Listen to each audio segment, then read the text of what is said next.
In today's lecture, we are going to study about the coefficient of resistance of material.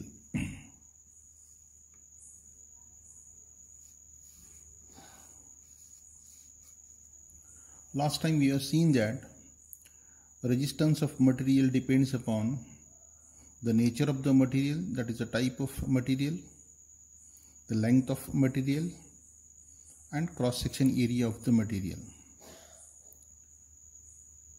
There is a fourth factor, that is the temperature.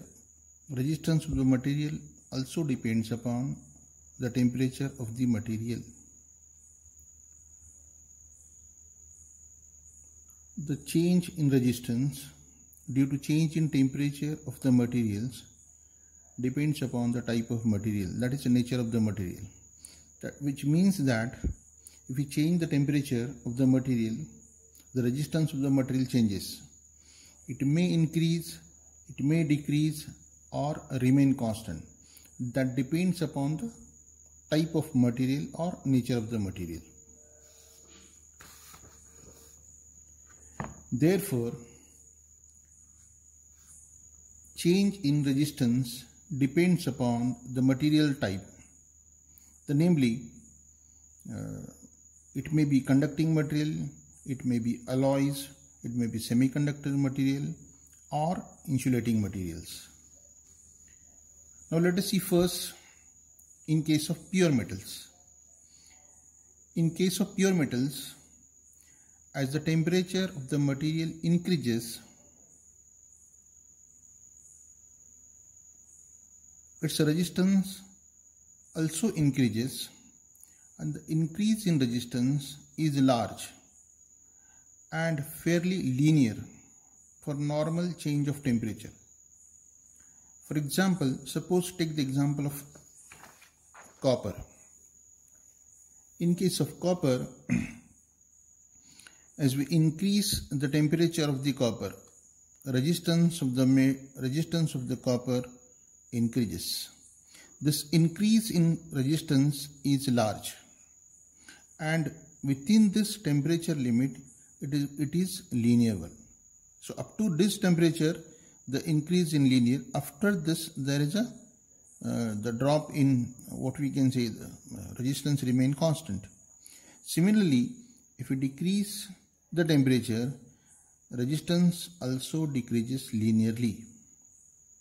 And therefore, in case of pure metals, like for example the copper, aluminum, silver, gold, as we increase the temperature, resistance of these metals also increases linearly. Now let us see in case of alloys.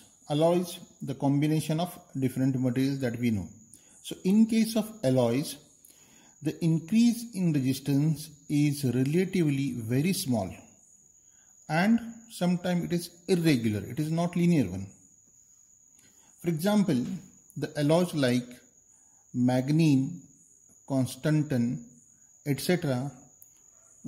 Are the alloys where there is a slight or small increase in resistance due to a rise in temperature, and that we can sometimes consider equal to 0. So in case of alloys, what we are considering, resistance remain constant irrespective of change in its temperature. Another example is nichrome. We have seen the nichrome wire. Nichrome wire basically used as a resistance material. In case of nichrome, the increase in resistance is also very small with a rise in temperature. Such materials are used mostly as a resistive materials in electrical appliances. Now let us see in case of insulators, semiconductors, and electrolyte materials. In such type of materials, as we increase the temperature, there is a decrease in resistance. In case of pure metal, as we increase the temperature of the material, resistance increases. In case of alloys, there may be slight increase in resistance. But in case of insulator, semiconductors, and electrolytes, as we increase the temperature of the material, there is a decrease in resistance of the material. That is the difference. So in case of pure metal, as we increase the temperature, its resistance increases and the increase in resistance is large. In case of alloys, there may be slight increase in resistance. In some alloys, what we are considering, there is very slight change in the resistance that we can consider equal to 0. But in case of insulator, semiconductor, electrolytes, as we increase the temperature of such materials, there is a decrease in resistance. Now let us see what is meant by positive temperature coefficient. In case of pure metals, as we know, resistance of the material increases with the rise in temperature. Therefore, such materials have positive temperature coefficient. And examples of positive temperature coefficient of materials are the copper, aluminium, silver, gold, etc. Now let us see the negative temperature coefficient of material. We have seen in case of insulators, semiconductors and electrolytes, the resistance of the material decreases with a rise in temperature. Therefore, such materials, means the insulators, semiconductors and electrolytes, have negative temperature coefficients.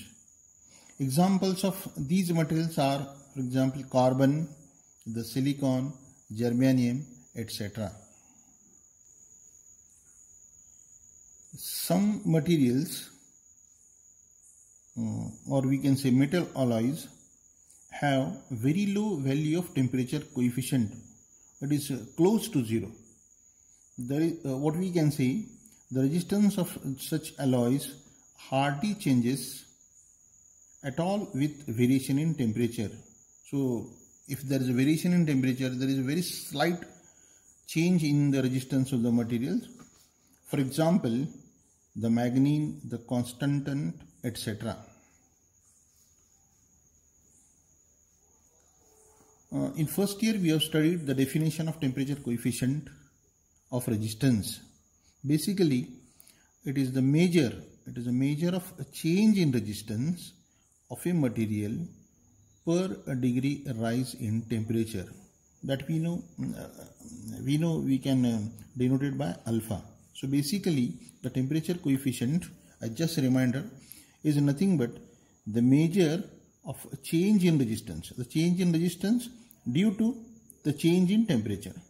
So we can define the temperature coefficient of material or temperature coefficient of resistance is the measure of change in resistance of a material per degree rise in temperature.